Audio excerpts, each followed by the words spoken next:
Well, good morning. Terrible news coming out of Texas, obviously. And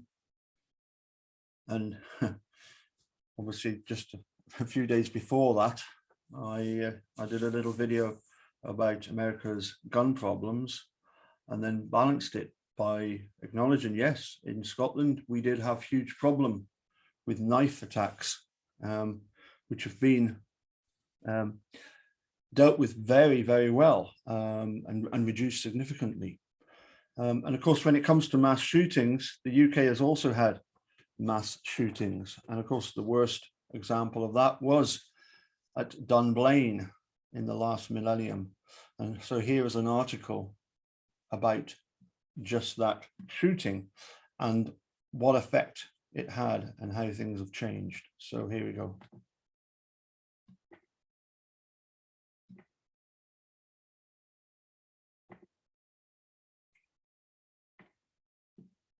So this is from the Smithsonian Institute magazine, Meal and Solly, March 12, 2021.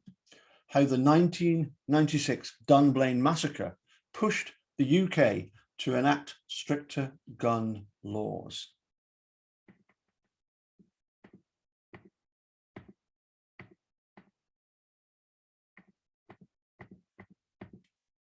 On March 13th, 1996, a gunman murdered 16 children and their teacher at Dunblane Primary School in Scotland. Pictured the class of 5 to 6-year-olds and their teacher, Gwen Mayer. In March 2018, less than a month after a school shooting in Parkland, Florida, left 14 teenagers and 3 adults dead, a letter of condolences addressed to the survivors arrived from across the Atlantic.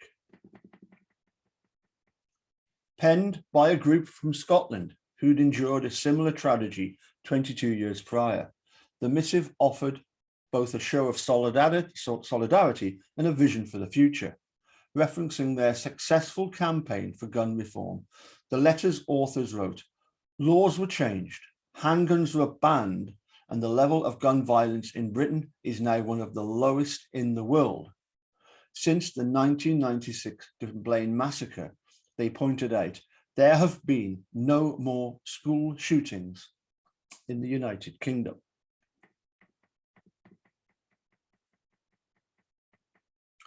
The signees added, wherever you march, whenever you protest, however you campaign for a more sensible approach to gun ownership, we will be there with you in spirit. 25 years after a local shopkeeper walked into Dunblane Primary School and opened fire, killing 16 5- and 6-year-olds and their 45-year-old teacher, the attack occupies a singular place in the British cultural consciousness. The March 13, 1996 tragedy wasn't the first mass shooting in modern UK history, but as Peter Squires, a criminologist and public policy expert at the University of Brighton explains, the notion that someone would use handguns to kill children, like shooting fish in a barrel, was just so appalling that it provoked a reaction beyond that which had been experienced with Hungerford, a 1987 massacre that left 16 adults in a small English town dead and 15 others seriously injured. And I do remember Hungerford, and I would say Hungerford and Dunblane are both etched in the memories of British people. Galvanized by a grassroots campaign led largely by the Dunblane students' parents, UK leaders took decisive legislative action. By the end of 1997, Parliament had banned private ownership of most handguns, building on measures passed following the Hungerford killings, including a semi-automatic weapons ban and mandatory registration for shotgun owners. Exactly how effective these reforms were is a matter of much debate. As scholars like Squires emphasised, the law must be considered in conjunction with factors such as more comprehensive policing practices like mental health screenings for firearm license applicants, and evolving research. Still, the fact remains that the UK has experienced only one mass shooting, a 2010 attack in Cumbria that left 12 dead, since Dunblane. According to data compiled by the University of Sydney's gunpolicy.org, the UK's annual rate of gun deaths per 100,000 people was 0.2 in 2015 versus the United States' appalling rate of 12.09.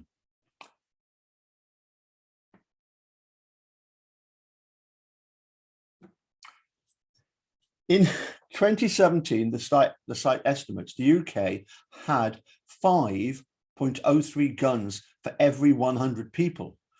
Comparatively, the US had 102.5 guns per 100 people. That's absolutely ridiculous. Absolutely ridiculous. Here in the US, says Jacqueline Schildkraut, a mass shootings expert at the state. My goodness, you need an expert, a university expert in mass shootings of New York at Oswego. We have this broken record cycle of what responses to mass shootings or school shootings look like. Everybody demands action, and then absolutely bug all gets done. Whereas in Great Britain, they actually were able to get stuff done. 11-year-old Stephen Hopper was sitting in a classroom next to the primary school's gymnasium on March the 13th, 1996, the morning of the Dunblane massacre. I looked over and saw the gunman, he told The Guardian after the attack. He was coming toward me, so I just dived under my desk when he turned and fired at us. Hopper added, the firing was very fast, like someone hitting a hammer quickly. Then there was a few seconds of a pause, and he started again. The 43-year-old killer, a former scout leader who'd been dogged by rumors of inappropriate behavior towards young boys, viewed himself as the victim of a sinister witch hunt, according to The Independent. Though authorities never outlined a definitive motive for the attack, the Scottish Herald reported that the gunman had referenced Dunblane Primary School in a letter seeking to clear his name.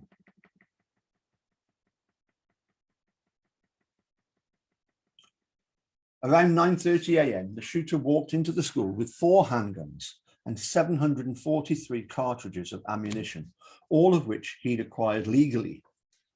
After firing 2 shots into the assembly hall and girls' bathroom, he entered the gym where 28 children had gathered for a lesson. According to a government inquiry conducted after the attack, the gunman fired indiscriminately and in rapid succession, striking the 3 teachers present and killing one of them, Gwen Mayer, a 43-year-old mother of 2, as she attempted to shield her students. The first hail of bullets killed 1 child and injured several others. Advancing on the wounded, the shooter walked in a semicircle, systematically firing 16 shots before standing over the children and firing at point-blank range. After shooting at students and staff in the hallway, a nearby classroom where Hopper was sitting, and the library cloakroom, he returned to the gym and turned the gun on himself. In just 3 or 4 minutes, the gunman had fired more than 100 times, striking 32 people, killing 17, himself included. Another injured child died of their wounds en route to the hospital, bringing the final death toll to 18. Mick North, a biochemist whose 5-year-old daughter Sophie was killed in the attack, initially couldn't bear to talk about his loss. But once he was ready, he found himself discouraged from speaking out about the broader issues underlying the shooting. The initial Enact reaction was, you can say how devastated you're feeling and how you've lost your lovely child, but you couldn't say anything about guns, he told BuzzFeed News in 2018, but I did. After the attack, Mick North made a career change, leaving academia to partner with lawyers, scholars, and other bereaved parents in launching the UK's first organisation dedicated to gun reform, the Gun Control Network. Around the same time, a parallel movement spearheaded by a group of Dunblane mothers prepared a petition to ban all handguns in the UK, dubbed the Snowdrop Campaign, in honour of the only flower in bloom on the day of the massacre. The call to action garnered 750,000 signatures in just 10 weeks and more than 1 million by the time it reached Parliament in the summer of 1996. It was the most successful grassroots campaign in the UK then and to this day, wrote co-organiser Rosemary Hunter for New Statesman in 2018. Squires says that the British gun lobby and shooting industry acted far faster and more effectively in the aftermath of the 1987 Hungerford massacre. They were able to really thwart much discussion of gun control regulatory proposals, he explains. But when Dunblane happened, the gun industry and gun lobby couldn't say, "This has never happened before. It's a one-off thing," says Squires. All the arguments about knee-jerk legislation and overreaction were swept out of the picture.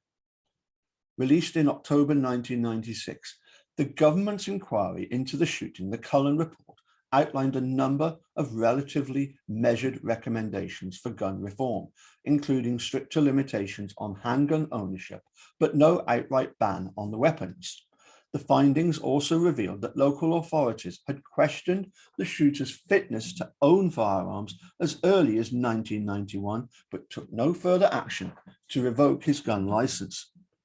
Under immense pressure from an increasingly pro-gun controlled public, Conservative Prime Minister John Major introduced the Firearms Amendment Act 1997, which banned high-caliber handguns like those used by the Dunblane shooter, but allowed .22 rimfire handguns to be used and kept in licensed clubs, as they were largely intended for target shooting, not police and military use, as Home Secretary Michael Harris said in a speech given to the House of Commons.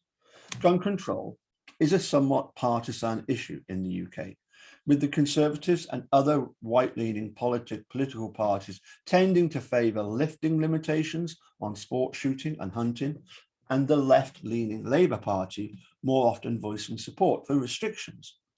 Unlike in the US, however, these debates are less about an intractable right to bear arms than a desire to ensure access to popular pastimes. A few months after the passage of the initial 1997 amendment, the Conservative Tory party, weakened by inner strife and growing public disapproval of unpopular policies, suffered a devastating loss in the UK's general election and relinquished control of the government for the first time in 18 years. Tony Blair, leader of the Labour Party, came to power with a landslide victory over the Tories. As promised during his campaign, the new Prime Minister moved quickly to supplement John Major's measures with a proposal of his own, the Firearms Amendment No. 2 Act 1997. Enacted on December 17, 1997, the updated Act, approved by a wide margin in the House of Commons, went one step further than the first, banning ownership of .22 handguns and, in doing so, effectively banning all handguns from private use. To help enforce these new restrictions, the government established a £150 million buyback programme that resulted in the surrender of 162,000 guns and 700 tonnes of ammunition. Because there was such a huge public outcry after Dunblane, there was also this come-togetherness that we don't see in the US because guns are so polarised, says Childcrowd. And so you actually had a lot of individuals who own firearms voluntarily surrender their weapons. Perhaps the closest American parallel to the Dunblane massacre is the Sandy Hook Elementary School shooting, which claimed the lives of 20 first graders and 6 adult staff in Newtown, Connecticut. Though the 2012 attack led Connecticut and neighboring New York to pass stricter gun legislation, federal gun control laws have remained largely unchanged, an example of legislative inertia that many Dunblane residents struggle to comprehend.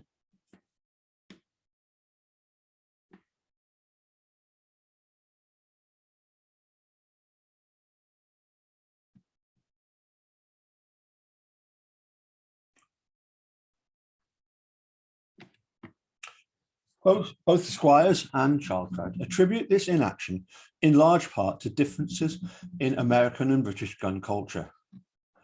As Childcrowd says, guns are so ingrained in the very fabric of who we are as America that there doesn't seem to be a lot of middle ground.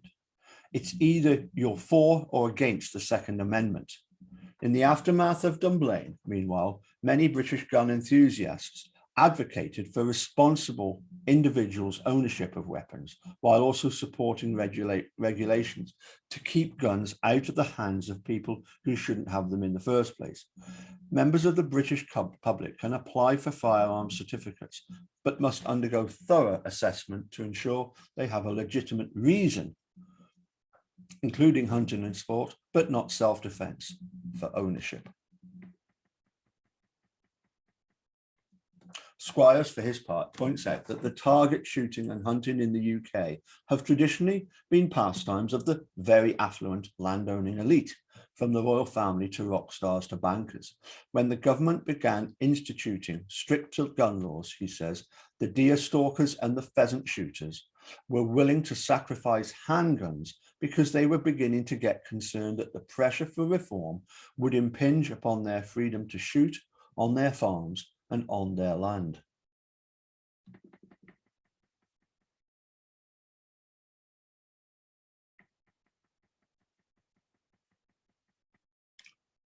Despite the deeply ingrained differences, the Dunblane massacre and subsequent passage of the Firearms Act amendments still holds lessons for the US. It's about the mobilization of the grassroots, says Squires, and making progress where progress is possible, which is often on a local rather than national level. In the weeks and months after mass shootings, he adds, the immediate pressure to do something recedes. So the whole idea of the shooting cycle is that if you don't act early on, you miss the opportunity to do anything. Childcrowd and Squires are quick to emphasize that banning guns is not, in and of itself, a definitive solution for ending mass violence. On the same day as Sandy Hook, a knife attack at an elementary school in China, which is some of the strictest gun control measures in the world, wounded 23 children and an 85-year-old woman. The type of weapon certainly changes the outcome, says Childcrowd, but it doesn't mean that mass violence is impossible. Another complicating factor is the protracted path from outlawing guns to actually getting them off the street. Though the number of recorded firearms in England and Wales dropped 37% between 2005 and 2011, crimes involving guns have since experienced a slight uptick, a trend Squires attributes partly to the proliferation of illegal weapons, including modified imports and antiques that are traded among gangs and used in multiple crimes. As the New York Times reported in August 2020, gun seizures by the UK's National Crime Agency more than doubled over the previous year. With a growing number of illegal firearms smuggled in from the US, converted guns are much harder to get, but they still leave you with a violence problem, say Squires. I don't think we can tackle it on a weapon-by-weapon basis.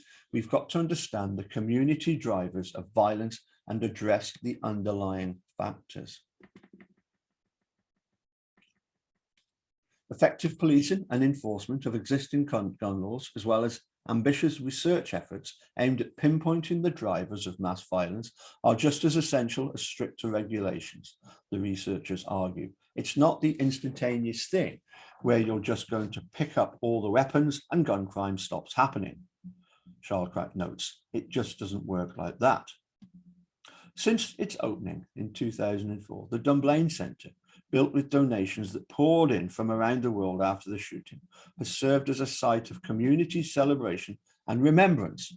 In 2013, locals gathered there around a television to cheer on tennis star Andy Murray, a Dunblane native who survived the massacre as an 8-year-old, as he became the first British man to win at Wimbledon in 77 years.